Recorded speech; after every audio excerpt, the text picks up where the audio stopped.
And I pray if the Lord tarries, we shall do many more of this day in the land of living in Jesus' name. Please shall you turn with me to the book of Hebrews. Hebrews chapter 10. If you are there, you may please read from verse 35. Hebrews chapter 10. If you are there, you may read from verse 35.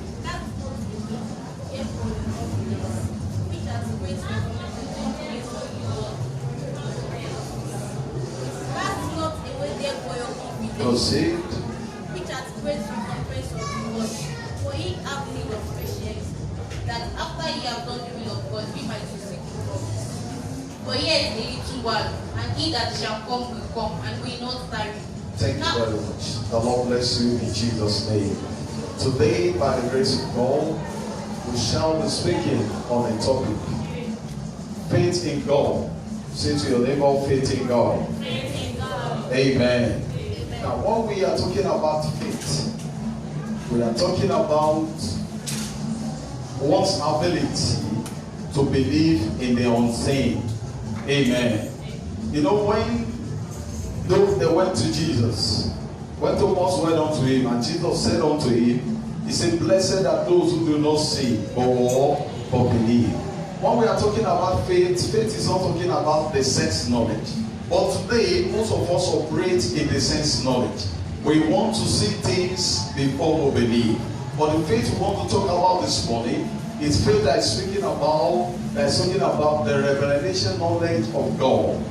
That knowing, he said, the Bible tells us, God knows the end from war, from beginning. The Bible said in the book of Hebrews 11, verse 6, he said, without faith, no man will please God. He said, therefore, let those that come unto him believe, that is the rewarder of those that diligently seek him. The place of diligence we want to talk about this morning, in the context of our faith today, those that diligently seek him.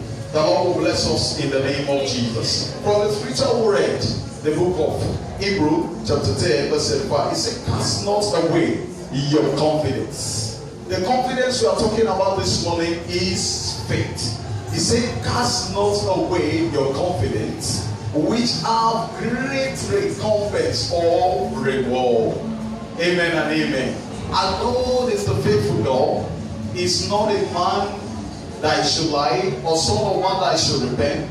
As he said it, he will not do it. As he spoken, that he will not bring it to pass. But there are things that is required of you, that you and I, that we must do before we work, we put our faith to work. Amen. You know, when you go to the book of James, he said, faith without work is nothing. So for you to make your faith work, there are some things that you must do. And we shall discover what are those requirements, what are those things that is needed for you and I, for us to put our faith to work.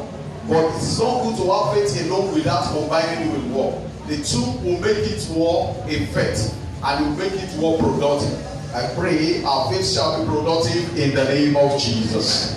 Now, for the verse to say, for ye have need of patience. Amen and amen. And in the place of patience, many of us do miss out. Amen and amen. You know, when you go to the book of Genesis, you know the story of Abraham. The Lord has promised him that he's going to give him a son that is going to be, that through him the whole nation will be established. But because time was running out, the Bible tells all, it says Sarah, his wife, she seems to be in the nature of woman.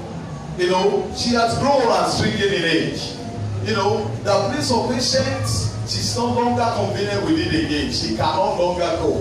And because of that, she took a step. And she told Abraham, her husband, now please, I can no longer give birth. And the Lord has promised us that he's going to give us all nations. Now can you go in with my wife? So that we may, my maid, so that we may have children through her. But instead of Abraham also to go back to God, who has promised him, he felt it is more an opportunity. Because logically, and biologically, he knew that his wife can no longer give birth. And the maid, that guy was still fresh, he was still young. So he decided what? To go in with her. Amen and amen. And she bring forth. And that's, we experience there, we are still experiencing that challenge up to tomorrow. A single mistake will cost you a lot of things. Now, it is not how long you wait, but how well you comport yourself while waiting. Many of us will say, we are waiting unto the Lord. But what are those things we are doing while we are waiting? Amen and amen. It is very, very important. The Bible said, he said, for ye need more of little patience. He said, those that wait unto the Lord, that the Lord will renew their strength. How many of us today, like in times of our challenges, in times of trials, that will wait unto God? But many of us will look at the time, wait, no, time is running out. You know, my patient is for, let me look for alternative. You know, sometimes to pray, and a prayer might not be right for God to answer. I would want God to work as a magician. And God is not a magician. You might pray and the Lord refuse to work to answer immediately. And that does not say God is not God. He reigned and he ruled over the affairs of man.